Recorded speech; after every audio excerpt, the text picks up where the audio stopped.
Welcome. In this video we're going to discuss analyzing functions using derivatives. Specifically, our goal is to use derivatives to determine significant characteristics of the graphs of these functions. For example, if we look at the graph of y equals f of x here, we want to locate where f of x is increasing, decreasing, concave up, concave down, where the local and absolute extrema occur, and where f of x may have inflection points. The great thing is that by using calculus we can learn these things and apply them to functions like this function you see here, g of x, a function whose graph is not easily remembered. Okay, so anyway, let's go ahead and get started. Key concepts that I want us to review from pre-calc honors at the end of pre-calc honors last year is what is true when f of x is increasing. So if you think about it, we learned that when f of x is increasing, the y values are getting bigger, but and the function is getting large as far as the values go as the x travels from left to right, and that's not a calculus reason though. Okay, the calculus reason is that f prime of x is greater than 0. So we look at the derivative of f of x, and when it's positive, we know that f of x is increasing. Okay. We also know that when f prime of x is less than 0, that f of x is decreasing. Okay. Might be worthwhile to note here that if f prime of x is increasing, that means that f double prime would be positive. So the bottom line is, if you ever want to know when any function is increasing, that function's derivative must be positive. Okay? So if you want to know when the 500th derivative of f of x is increasing, well, then the 501st derivative has to be positive. Okay? You never have to go that far, but just thought I'd point that out. And then, what's true when f of x is concave up? Well, concave up looks like a cup. Okay, so the general shape of the graph would be concave up, looking like that, and that would mean that the second derivative of f of x is positive, and then f being concave down means that its second derivative is negative. Okay, and then if we scoot on down here, what explanation would you use to justify a relative max at x equals a? Well, we would say that f prime of x changes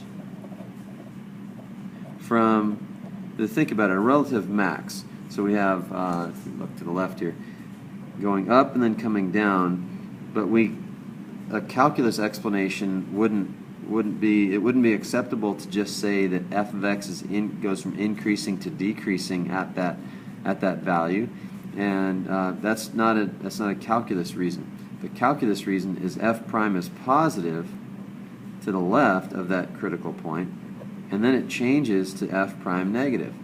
Okay, so that's the way we would say, that's the way we would give our explanation, is that f prime of x changes from, I'll just say, positive to negative at x equals a. So as long as we have, so this given basically that f prime at a is equal to 0. Okay, so we're given that, so we already know we have a horizontal tangent line. And if f prime then changes from positive to negative at that value, that means that we have a maximum. And the same works for the relative minimum. If we go down and then up, that's okay, but the way we say that in calculus is that f prime changes from, figure this out, from negative then to positive at x equals a. Okay, and so that's just to have a relative max or a min. Okay, well, if we want an absolute max or a min, well, that's different. That means that not only do we have f prime changing sign, but also it's got to be the largest of all the maximums. So it's the f of x, or f at a, is greater than, you already have to establish that it's a relative max, greater than all other relative max. And we call it local max. Local max values. Okay, local and absolute, or sorry, local and relative is the same thing. Okay, local. So you just compare all the different local maximum values you get, and when you get the greatest one, then that's your absolute max. So if we have something similar to this over here, so we have a local max here, and then we have another maximum value right there. Well, that would be the absolute max, because you compare. You just compare the y values, and whichever y value is higher is your absolute. Okay, so same deal here with the absolute minimum. F of A is less than, the least, I should say. The least of all the local minimum values. Okay. So another concept, number 3 here, another concept that we've talked about is, well, how do we find those extreme values? If we look at a graph, extreme values occur. Look at this graph here. Let's say it stops right there and then stops over here. So there's a lot going on here. But if you look carefully at this graph, you would notice that extreme values occur either when the derivative, a slope of the tangent line is 0, so f prime is 0. Okay, so we've got 1, 2, 3, 4, 5 critical points. Extreme values occur at these values here, but then also you've got this sharp point. That's where f prime does not exist. But then what about these guys over here? Okay, well, let's talk about the endpoints here. So extreme values will occur at endpoints. And also, though, what we call critical points. And the critical points are any points on the interior, and we'll talk about that here in number 4. Critical points, any points on the interior of the domain of the function in which the derivative is either equal to 0 or the derivative doesn't exist. And extreme values cannot occur at any other places besides endpoints and critical points. And when does f have a critical point? When f prime equals 0 or when f prime does not exist. D and E. Okay? So hopefully that makes sense.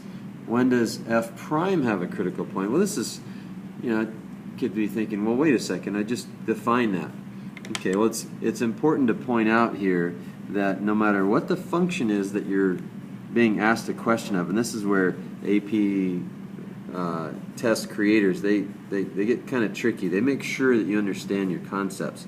And so this is a key concept here, in that f of x has critical points when f prime, when its derivative, so it meaning f of x, when its derivative is 0 or its derivative does not exist. Okay, well, if we're talking about f prime of x then we know that its derivative would be f double prime. So when f double prime is equal to 0 or when f double prime does not exist. So all you have to do is remember, I mean, this is very important that you remember that no matter what function that you're being asked about, you have to understand what function is being asked about, because then you can just take its derivative and find the critical points and so forth.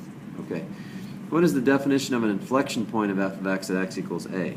Well, a definition of an inflection point, first of all, f of a must exist. Must exist.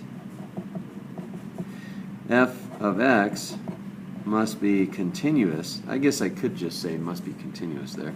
Must be continuous, because in order for f of x to be continuous, so that's a little redundant, sorry, at x equals a, and so yeah, the f of a must exist is contained in this must be continuous at x equals a. But also, though, that f of x must change concavity. Must change concavity, and we'll do that in class. I'll show you the math gang sign that I like to use. Concavity, please ask me about that, at x equals a. So that is the definition. It has to exist there, but it also has to be continuous there, and then the one last thing is f of x must change concavity. So basically, when you go from concave up to concave down, that point right there is an inflection point, IP. Okay, so that takes care of the key concepts here, curve analysis, key concepts, and then we'll do a few examples in the next video.